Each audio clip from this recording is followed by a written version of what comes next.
Good morning. आज मी केली होती भेंडीची भाजी. त्यासाठी मी इथे भेंडी घेतलेली आहे, स्वच्छ धुवून घेतलेली आहे. आता तिची गोल शेपमध्ये मी कटिंग करून घेणार आहे.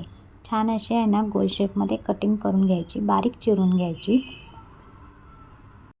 आता इथे आपली बारीक भेंडी चिरून झालेली आहे.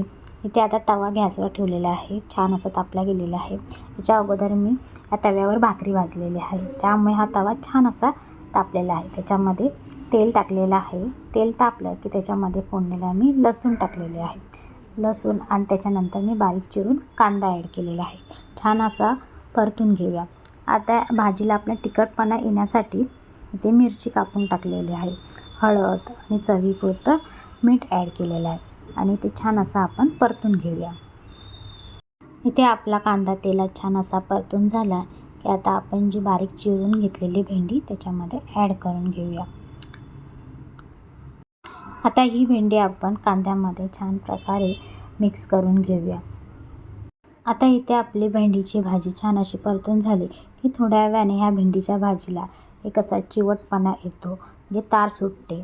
आपली भाजी मोकळी होण्यासाठी इथे मी कोकमाचा वापर केलेला आहे. तर 2 इथे कोकम टाकलेले आहे, जेणेकरून आपली भेंडीची भाजी सुटसुटीत होईल आणि ती खायला छान लागेल, म्हणजे चिकटपणा त्याचा निघून जाईल. इथे आपण भाजीमधला चिकटपणा निघून जाण्यासाठी ज्याचा कोकमचा वापर केलेला आहे तो नको असल्यास आपण काढून घेऊ शकतो, जेणेकरून भाजी जास्त आंबट होणार नाही. आणि वरून भेंडीच्या भाजीमध्ये ओला नारळ किसून घातलेला आहे. अशा प्रकारे आपली भेंडीची भाजी तयार झालेली आहे.